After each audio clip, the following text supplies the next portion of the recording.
We're going to go ahead and start, and Lubina will rejoin us momentarily. So, welcome everybody. Thank you for joining UXPA International for this end of the month webinar.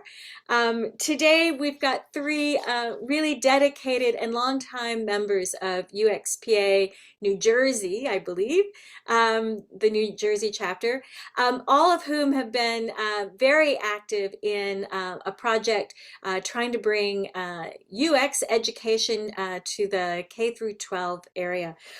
Today speaking, we have Josephine, Giaimo, Lubina, Bogoeva, who's going to be here in just a minute, and Keith Instone. All three of them will also introduce themselves a bit, so I won't go into great detail other than to say that I think between the three of them, we're looking at over 100 years of practice or something like this. It's really quite inspiring. There's Lubina. Hi. So without ouch, further ouch, that hurt, Abby. Ouch, that hurt. So.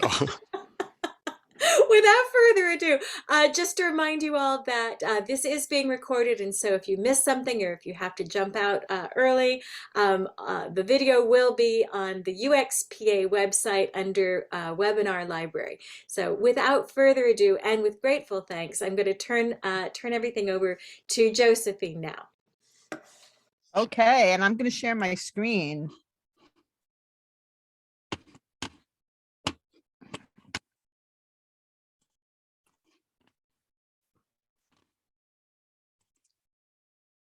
Okay.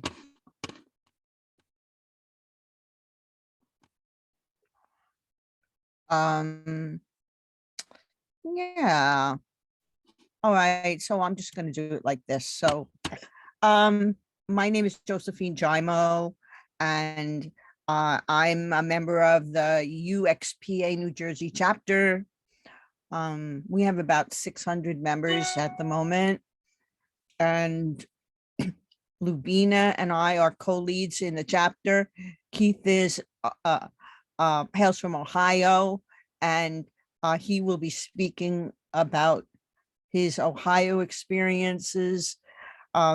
We all three were on a panel back in December to commemorate Computer Science Education Week. And as part of our conversations in the New Jersey chapter, we did a number of things. So let me share our, let me share the next slide here. Before I go further, I do want to thank Keith for joining us on this panel again, and for sharing his experiences in UX education, both in Ohio and elsewhere. Lisa Mayone did some great work over the summer to help us build our repository. Abby Goodrum, who just introduced us, Jennifer Farrell for her administrative support, Michael Miseradino. I'll talk more about that later. Randy Fisher, who was one of our co-leads in our chapter, and Yana for supporting what we've been up to. A little bit about Lubina, who will introduce herself as the second speaker after I'm finished with what I have to say. Lubina and I are both available for further conversations via LinkedIn, ideally. We both have been working in UX design and research respectively for a number of years. So as I was starting to say, how we all got started, we realized that there was an interest in teaching UX content in the K-12 grades. In New Jersey, we recently had a Department of Ed requirement that computer science be taught in grades K-12. And so that's kind of what set the stage for our efforts. We did create a survey we surveyed New Jersey K through 12 teachers about their knowledge of UX and how we might support them. So we discovered issues with the standardized test that's being used, in that it makes no mention of UX. Excuse me. The curricula that are in place don't mention UX. They may mention usability. Then there's just related to professional support issues that we've identified. Teachers don't have a centralized source of ready to use UX related educational materials. And then, of course, as we all know, there are big opportunities to educate others at every point in the pipeline, not just in K through 12, but also in college and beyond. We did attempt to determine what resources are available to teachers in New Jersey around UX. And we looked at the related learning standards. We saw that, for example, design thinking is part of the revised standard. Design thinking is not defined anywhere in the standard, but it's referenced. So what does this imply? Teachers in New Jersey, as well as in the United States, the rest of the United States, they may be teaching one of more than 40 different versions of design thinking to their students. So that's kind of an interesting fact. In the New Jersey standards, they talk briefly about usability when referencing computing systems. There's a strand around engineering design, but it does not mention user experience per se. They do talk about in the strand on interactions between humans and technology. They hint at the user experience, but they don't explicitly talk about it. And similarly, when talking about ethics and culture. So there are gaps.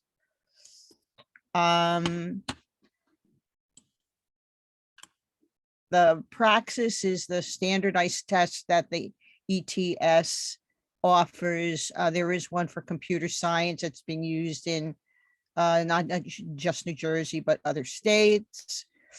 And there is no subject matter or content in the praxis around user experience topics, not any topics, no, not design thinking, not anything around UX or the user experience.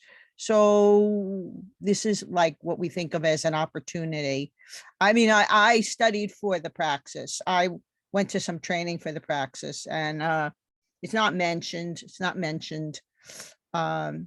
So that's another opportunity. So we did do a study last fall. We presented our results. We didn't have a large sample size. And these are not all the results. These are just a couple of the results. We researched mainly computer science teachers in New Jersey. They would like to teach design thinking principles and visual design principles. Those were the top topics they'd like to teach to their students. This is an assortment, obviously. And if someone wants to talk to me later about more of the details of the study, I can do that. Most of the participants in our study do not get any support for UX instruction in their schools. And these are some of the things they said. Most often, if they're teaching any UX topics, they're teaching them through their computer science department. Not surprisingly. We asked one thing they'd change about teaching UX in K through 12 settings. They basically said, we don't know enough about it. And so we propose a solution for supporting them in teaching UX moving forward in K through 12. So we started identifying resources, we started creating a clearinghouse, and we've started collaborating with teachers and UX professionals. And we have had some deliverables. Here are some numbers. We had our 13 survey respondents. Over the past, I guess, 9 months, we've increased the number of clearinghouse items. These are a variety of sources, a variety of quality, to 40 items approximately. And we have plans to increase that. And the number one priority right now is creating ready to use K through 12 lesson plans, preferably for middle school grades.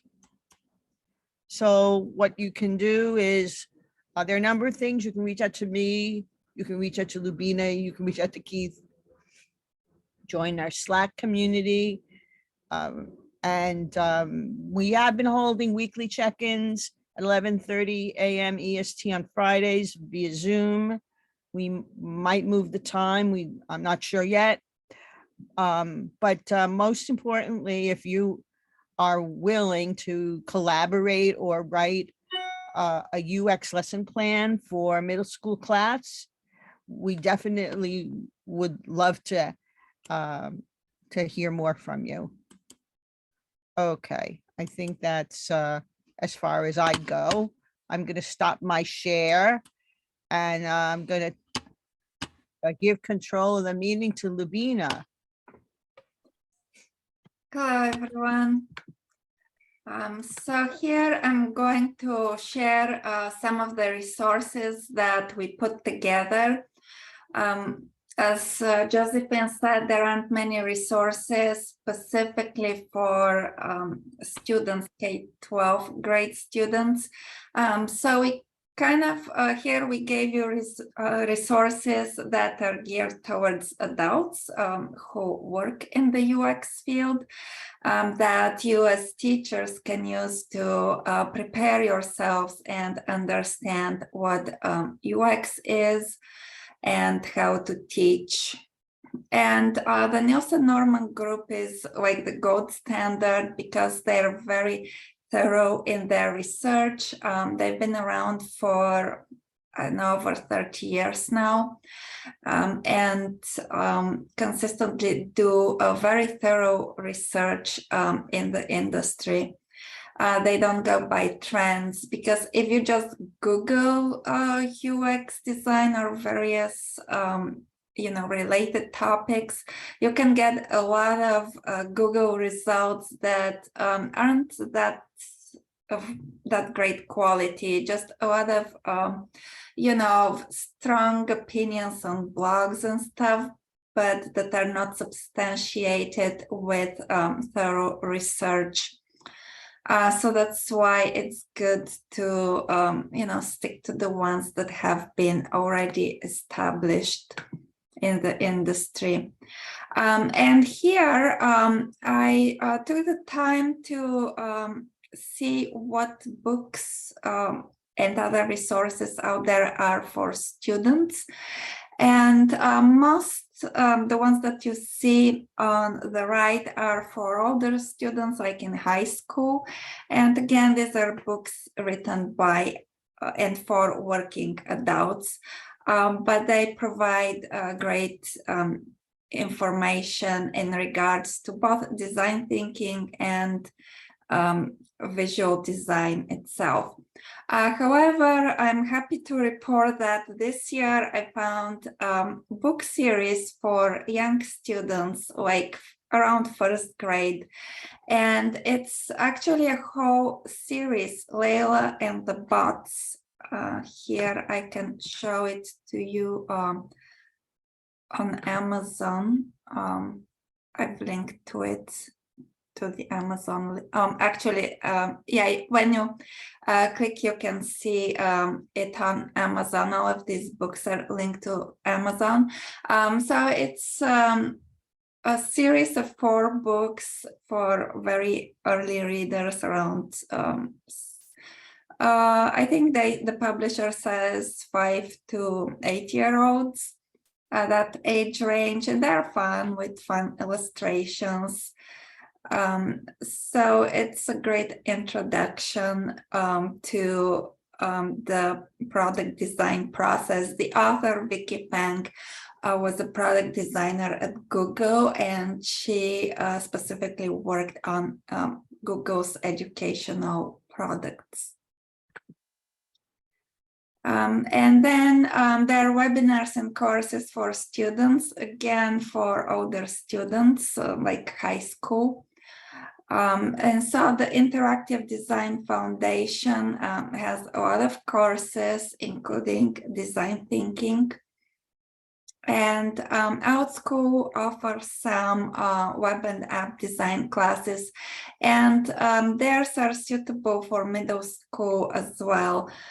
They say in the description what age range they're suitable for. And then there are some opportunities for one-on-one UX related coaching. We planned that for our chapter, but it's kind of put on hold because of some logistics. But if you're interested, reach out to Josephine and me and see what we can arrange. And then we have regular monthly meetings for our chapter, and also networking opportunities. Sometimes we meet socially. And of course, besides the meetup where we post our announcements, we also have LinkedIn and Facebook communities. And then we are part of the UXPA International. So if you live outside of New Jersey, or you have colleagues outside of New Jersey who are interested in UX, they can find their local chapter and join. Yeah, thanks.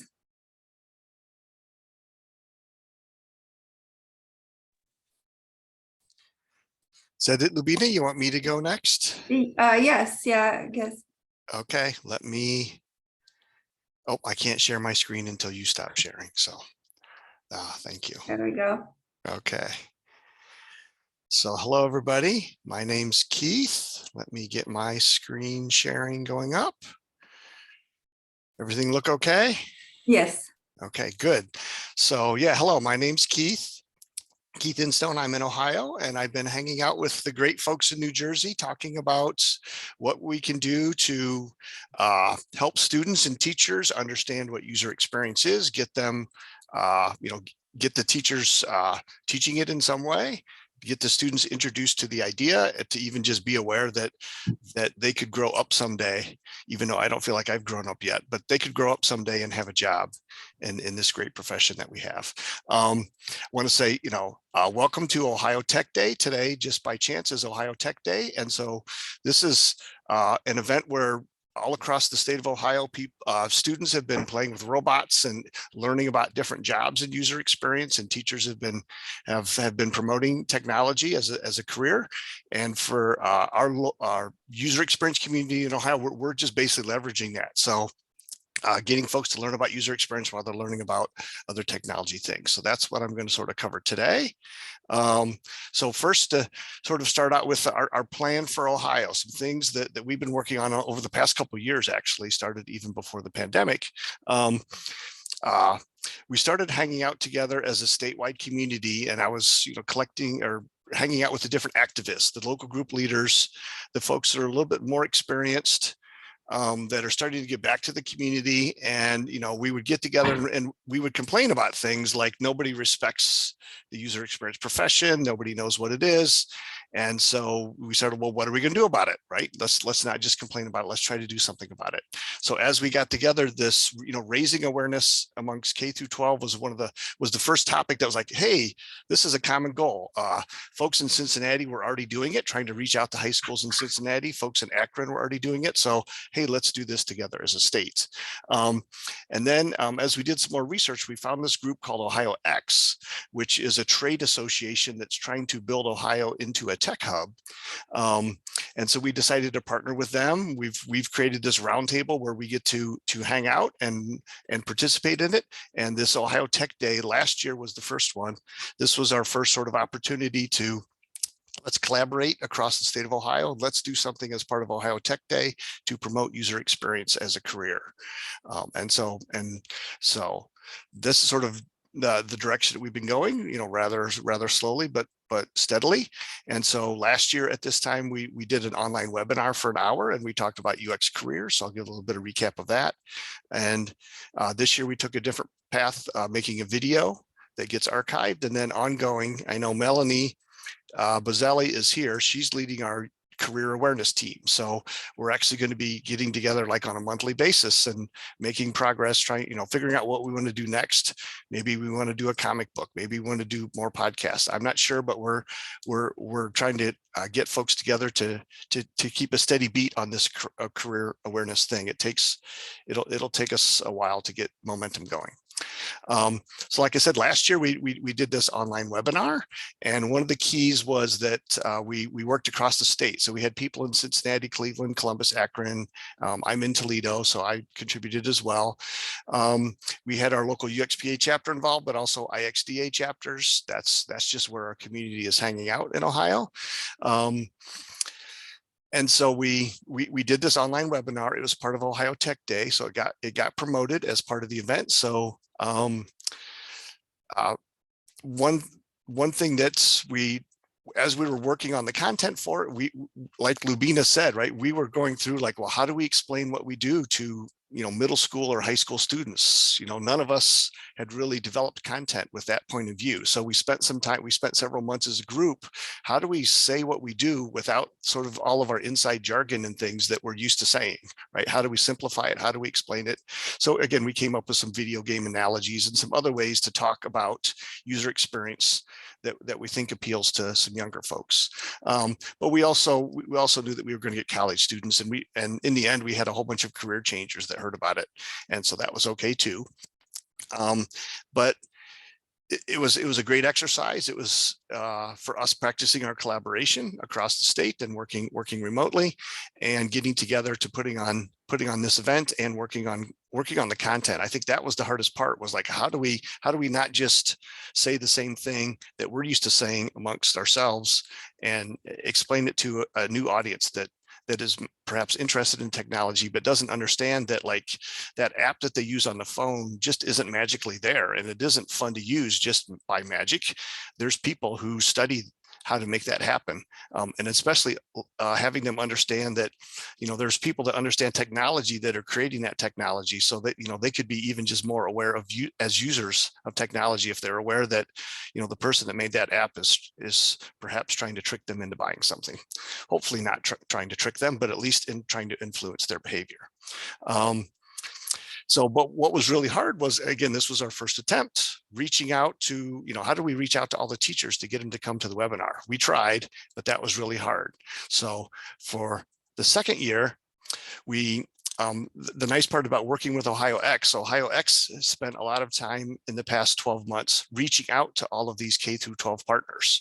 So this year, as part of Ohio Tech Day, the Ohio Education Association, the Teachers Union, the Ohio Department of Higher Education, and all, you know, this is just some of the school districts that are already involved. So hopefully they'll, you know, watch our video. They'll learn a little bit about user experience just by having Ohio X reach out to them and get them excited about Tech Day. You know, we've tried to reach out to some of the schools, and we will keep reaching out, but it's nice to have a partner that's out there knocking on some of those other doors for us.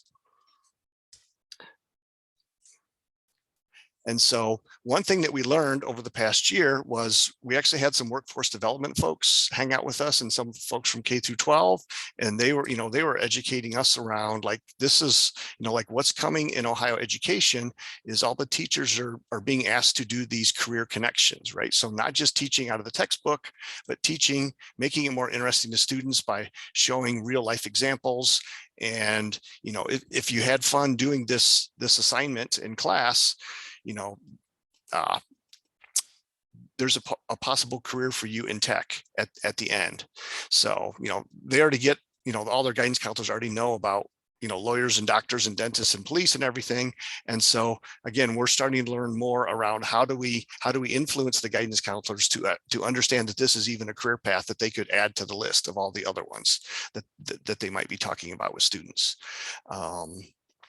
And in my conversations with them, usually they get more interested when they start learning about user experience. They say, oh, that's one of those jobs of the future, right? That's not just a truck driver and a nurse. That's one of those jobs of the future. So in their lingo, this is a job of the future. And I say, well, that's pretty good, but I've been doing it 30 years. So, the future is already here for some of us.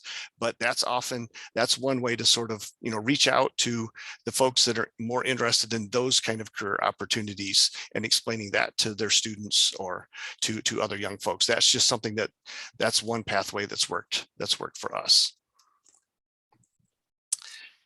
And so for this year, Ohio X asked us to create some content about tech careers that they would debut today. So we used our network. Melanie, I saw you on the attendee list. Thank you for leading this. We went through our network. We found some potential candidates. We tried to get a little bit of diversity. I think we were asked to produce 12 minutes of content. So it had to be really short and snappy, because the idea is that, again, that's much, the sort of the TikTok length, or even slightly longer, but also something that teachers could pull up if they have an extra 15 minutes in class. It's like, hey, let's find some career stuff to talk about. We want them to come to the Ohio X website and pull up a video and show it for 10 minutes to their class, just to fill in some time and to sort of check their box of career connections. So we found a couple that, we found a variety of folks: product designers, people with computer science background, but somebody with a communications background. We found somebody that was really into accessibility, so we included that in the list. So we got four people that we wanted to feature and have them tell their story. We recruited some of our more experienced folks as mentors. Again, this ended up being like a 12-minute video, and it took us a couple months to get ready for it, right? To practice it and fine tune it. And in the end, we recorded a panel session, and it debuted about 3 or 4 hours ago as part of Ohio Tech Day on the Ohio X, YouTube TV channel, because that's how it was framed. So I won't show the video. You can go ahead and find it, and later when you can go through the notes and link to it. But some of the highlights. So again, just showing that this is just one artifact that we created, hoping that more folks create it in other places. But we asked them to introduce themselves. How did they first learn about user experience? What do they like about their role? And some of the stories that they told was, some of those students actually had a class as an undergraduate student that was focused on user experience. So that was good to hear. We have a great program at Kent State, for example, and one student mentioned that specifically. Other ones were, they had already gotten their degree, their computer science degree, and they had a job out in industry. And while they were doing their job as a quality analyst, then they figured out, well, I'm testing all this stuff. Who made this in the first place? And that's how she discovered that there was such thing as a user experience designer that made what she was testing. And so then she started her path of sort of transitioning from the Q&A side over onto the design side. Another student was at a university, and we have a professor who's doing research in human computer interaction. So he got interested in her research interests, and then realized that there's jobs in industry that match with human computer interaction. Other things they talked about when they talked about trying to speak directly to K through 12 students. What advice would you give high school students? A lot of it was around, finding your passion, finding a mentor. So these are things that we hope to do as our user experience roundtable. If we can find some K through 12 students and find some mentors for them from our community, that would be great. They talked about how much fun it was learning and just sort of the satisfaction they got knowing that like they were going to help people use this technology, right? It wasn't just technology and they had to put up with it. But, for example, we had some people that work at Kroger, right? And Kroger is very well known for being very innovative, right? So they're, they're excited they can pull up an app, and show it to their mom or whatever and say, hey, mom, right, you can get groceries pretty easily. And this is what I do every day, because it's not easy to sort of explain to our parents what we do. But they talked about the satisfaction of that as part of their job. Again, this is just one video that we made, and it took us quite a bit. I'm sure, I think it's a great video, but we need more. And so I'm not sure what other UXPA chapters are doing. I've talked to the folks in Boston, and they have a great career fair thing that they put on that we'd like to do someday in Ohio. But we just wanted to share, this was one thing that we did, hoping to get the word out about UX careers for high school students. It's just one 12-minute video. We probably need hundreds and hundreds of these 12-minute videos all over the place to help students understand about career options, but it's a start. And so just sort of recap, our approach in Ohio, which, I started to fine tune after talking to Lubina and Josephine in New Jersey, as I learned more about like what was in their curriculum and everything. So what we've been doing is getting together our practitioners and finding a common goal, like career education. That was an obvious one. Definitely this collaboration across the state and across local chapters. That was really important. And for us, we've taken the approach of finding an industry group, because it actually helps us get ahead, like get in front of CEOs and other industry folks, because we're sort of tagging along with an industry group. And I've been able to attend different Ohio X events that give me access to some of the folks in Ohio, large Ohio companies. For us, I think it's useful to work at a state level, just because, right, there's, funding, high K through 12 funding comes through the state, right? And there's all these grant programs. And so we've met people by talking at the state level that are in charge of these grants and the employees that work for the grants.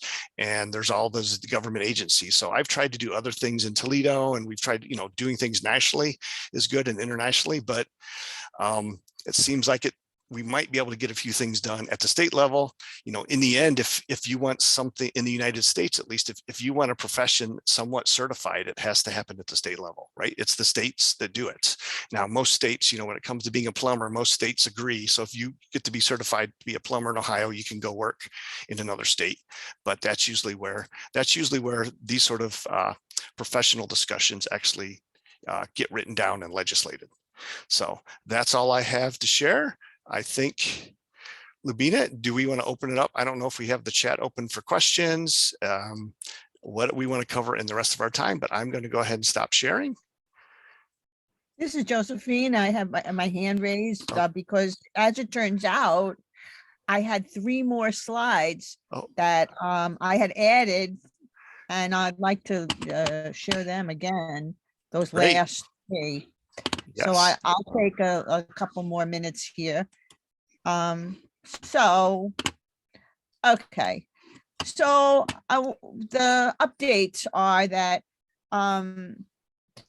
as an outcome of the work we had done last year to present as part of CESE Education Week, we're able to generate some interest within UXPA International around a what I call job title pipeline issues. Basically, it turns out that if you live in the United States and you look at the dictionary of occupational titles and the SIC codes, there are no jobs listed that say user experience in the job title. So that's a problem for a number of reasons, because it has knock-on effects in terms of getting funding dollars if you're looking to pivot into UX, or if you're unemployed and you're UX person and you're looking to maybe pick up some additional skills. If you can't show that UX you're in an in-demand occupation, it's harder to get approved for those training dollars. And the other knock-on effect is that because it's, again, for the same reason, there are no job titles in the Dictionary of Occupational Titles that say UX, there aren't approved training providers in the state who will offer that training either. You might have to take a college course but there are no approved training vendors. So it makes it hard for anyone to get trained in UX because of this gap in the Dictionary of Occupational Titles. And there's something comparable, I believe, in Canada, and Abby Goodrum, who introduced us at the top of the hour, is looking into this and starting to work now with Michael Miserandino, I think his last name is pronounced. And the reason Michael's involved is that he has knowledge and experience around this regarding government contracts. Because as you can imagine, there's a comparable problem in the government contracts conversation. So that's another initiative that has grown out of this. And some of it is an education issue, because if people look in that DOT and they don't see anything with the title UX, it doesn't exist for them. And then another initiative that we're looking to support is a speakers bureau. As I'm a member of the New Jersey, let's see, they call it Computer Science Teachers of New Jersey, Computer Science Teachers Association of New Jersey, even though I haven't been teaching computer science for a while. And there, I was invited over the summer, for example, to virtually connect with a school in Philadelphia, and I was interviewed by middle school students about UX careers. And they were very, very sweet and very serious. And it was great to talk to students about what I do, 10-year-olds, about what I do for a living. And I just think that there's more we can do to bring the concept of UX to schools. And a speakers bureau would be another avenue that we should definitely be developing. And then finally, I wanted to get to our timeline here, like a 5-year plan. Last year, we launched our topics for K-12. We're coming up on the 1-year mark, and we're getting close to 100 items. We're not there yet. And we have milestones along the way to increase the number of items in the clearinghouse, quality items, curated items. And so this is what the timeline looks like. So thank you. I'm going to stop sharing. Yeah, that's great, Josephine, because I mean, we hit specific roadblocks. There's a whole bunch of money in Ohio for tech training and getting credentials. And I was going through the steps, and like the first step is find that magic ID number that exists in a database. If you don't have that number, like the state of Ohio won't give you money because it's not a real thing, right? So there's very specific needs. We think like, why do we need numbers in a government database? Well, there's very specific things that need to happen after you can get that number. So I've had multiple experiences where I was approved for thousands of dollars of training when I was in between contracts. I couldn't spend it. I had to leave that money on the table because I couldn't find anyone willing to take the money for the UX training that I was looking for. Right. And Ohio is building this on-demand database of jobs, and they're keeping track, and there's some UX jobs in there, but again, they're like very hard to find because they're not, you can't just go in and say, I want all the UX jobs. They're sort of scattered in there. They're sort of software jobs. There are business analyst jobs and so on. So again, even just, just for us at some point, we're going to have to find the people that are in charge of that database and convince them to add a category for UX, right? So, that I don't know how many years that will take, but that's something that we should do, right? So I think if I remember correctly, the closest job titles that are in there, I think one of them has the word ergonomics in it. Yep. And then I think there's maybe systems analyst, but we know that, people aren't hiring us because we do ergonomics or systems analysis. Yeah, that's more for Never find industrial us. design. They would never find us. What were you going to say, Lubina? That the ergonomics is for industrial designers, and sometimes there is this confusion in databases. Yeah, it really is, because the word design is in there. Also, when I use the term user experience research, I notice there's a similar confusion because of the word research being in researcher being, so I get life sciences opportunities sent my way. Yeah. People who give drugs to rats to see if they survive. That's a valid thing. I hope people find those jobs who are interested, but that's not us. So Right. Exactly right. So Jennifer, are you there? I'm here, putting out the call for questions, comments, requests. Anybody want to sing a song for Ohio Tech Day? Keith, is there a song? There needs to be a song.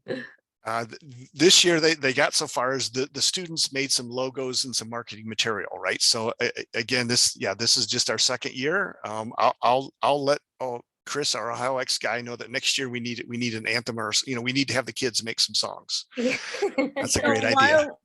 While we're waiting for questions, We do have someone did raise their go hand. ahead. Ebony, Go ahead. you can go ahead, and you have permission to speak.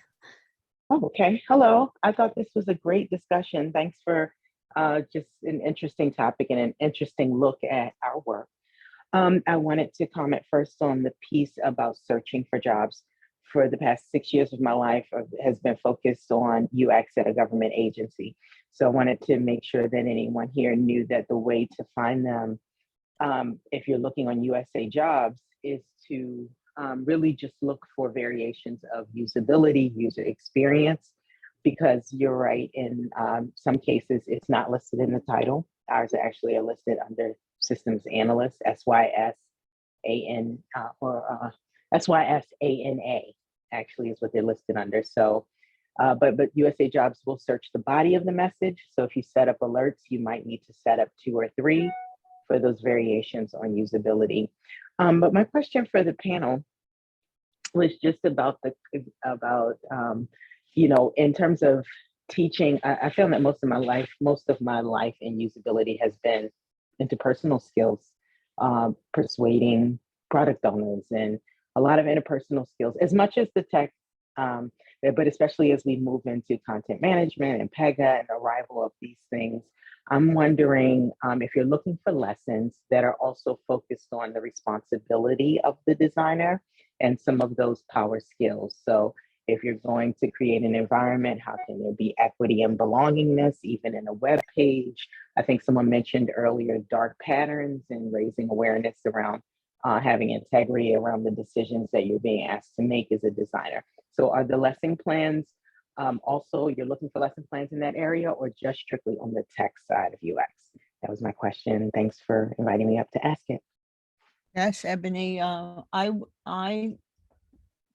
would love to see a lesson plan that talks about the responsibility of the designer made available to middle schoolers. I think it's the perfect age to talk about that kind of a topic. Yeah, absolutely. And dark patterns, equity and belongingness. Yeah, I think these are all fair game. Yeah, I mean, they're very intricately linked to the user's experience. So yeah, they definitely do belong in the lesson plan. And also in regard to inclusion, in slightly different aspect is the ADA requirements. That's American with Disabilities Act requirements. That has a long list of requirements in regarding to contrast, color, captions, and so on, that all of the digital products need to adhere to. Yeah, so even as I've been hanging out with a lot of tech folks, right, they're open to all of that because they realize the power of technology nowadays and the threat and the danger.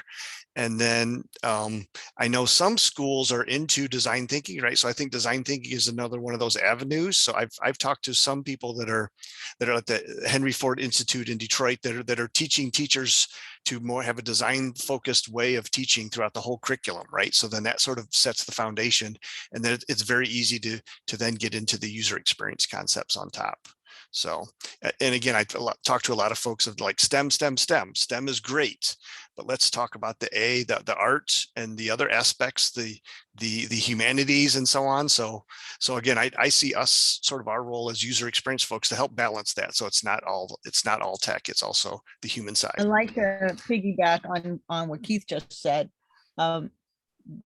Last year, when I was talking to someone who does supervisory work at a school in New Jersey, at a school district in New Jersey, she had been a computer science teacher, and now she's like a department chair. And she said that, she asked us to imagine the scenario where you have, 3 high school students who are programming an app in Java, and they're all STEM oriented, and we were talking about the need for usability studies for the app that they're designing, and who would be interested in doing that. It might be someone interested in the social sciences or the arts or the humanities. So there's really a very important place on these computer science projects at the high school level, at the middle school level, for students who maybe are not so mathy, who maybe are not so geeky, who maybe are interested in the liberal arts. We need to find them a home too, because I have a nice liberal arts degree and I use it all the time in my work. Yeah, so pre-COVID, I used to spend some time, and when my son was younger, I used to help host Coder Dojo, it's called. It's a group where like basically kids get together on the weekends and they form their own little computer club, right? So most of the time they would spend their time they were just struggling to learn the language. But we were lucky to have a brother-sister pair that always came, and the sister was more involved in graphic design and so on. So they ended up collaborating. The brother wrote the video game and she did all the artwork for the video game, right? So again, that was just one example where even if we start with all the STEM stuff, it's very easy to add in the humanities side, the art side. And again, it was just a whole lot more fun for that group because, in the end, that pair, they actually made a video game that worked, whereas most of the other kids just made a video game that nobody could play, right? So, right.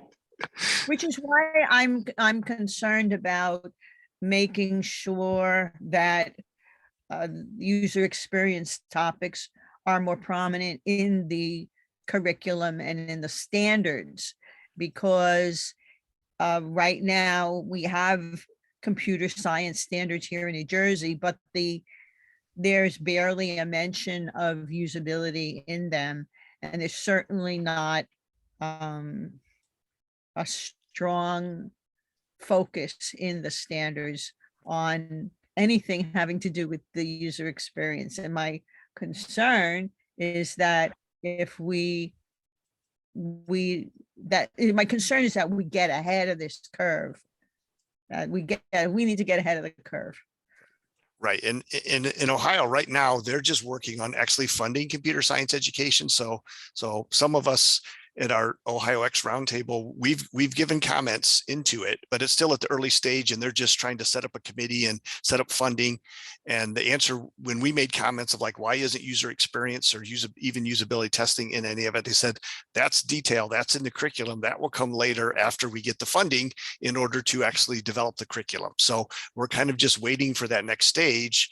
And part of what we hope is if we have enough of us sort of organized around Ohio, then when that time comes, then we'll be able to actually contribute to it.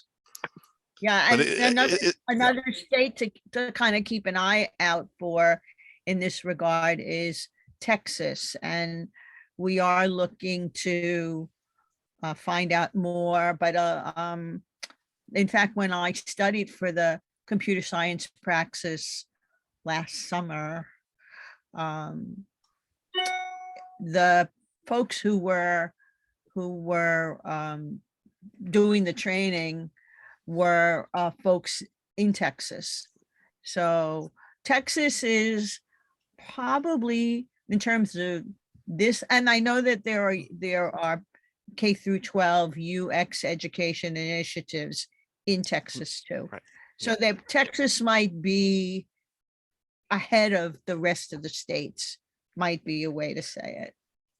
Yeah. And again, so there's actually I've seen some different maps where they tried to like, where is each state at kind of thing to understand it from a computer science perspective. So I think that's one thing that we have to jump on board and help with. But there's also, hopefully there's some other, maybe if somebody made a map of where all the states are in terms of design thinking, right? So that could be another thing that we could jump on. So I'm just sort of brainstorming here of like, if we could sort of have some of that, then we could coordinate across different UXPA chapters across different states. And hey, if Texas is ahead, let's find, let's make some progress in Texas. And then when Ohio's ready, I'm just going to steal from what we did in Texas. I love your thinking, Keith. I'm on board with it. There were two additional comments. One from Melanie. She said, love the work that is being done on this topic and thank you for providing resources for more exploration. Shout out to Keith and Ohio X in celebration of Ohio Tech Day today. Yeah, well, Melanie did more work to make our video happen than anybody else. So thank you, Melanie. So Well, we have just 5 minutes, but I want to pose a kind of I'll throw an idea out there, and that is, we have World Usability Day coming on November 10th, which is less than 2 months away.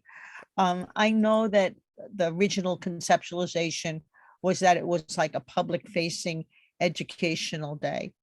I wonder how Lubina you feel and how Keith you feel, and then maybe the participants feel about the idea of kind of reframing that to its original intention, which basically we could do things like send UX pros to schools on that day and have them talk to classes of students.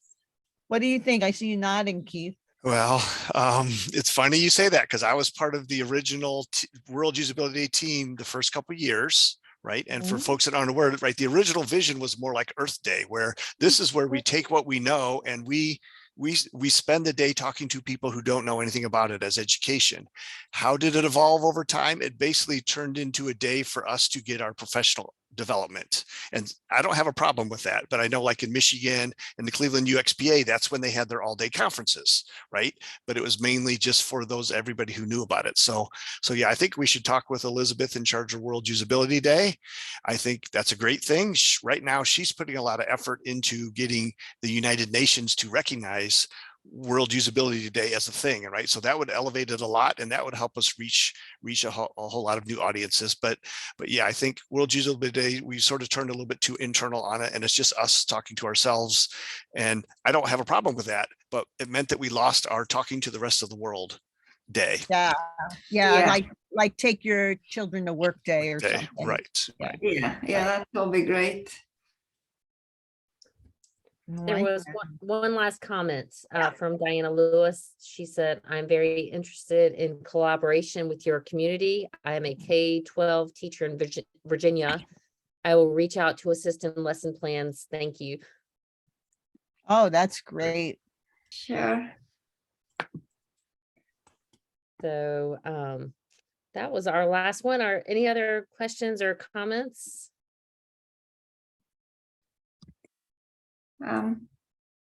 As I said, yeah, keep in touch and yeah, connect to our chapter, and we might plan another one of these panel discussions.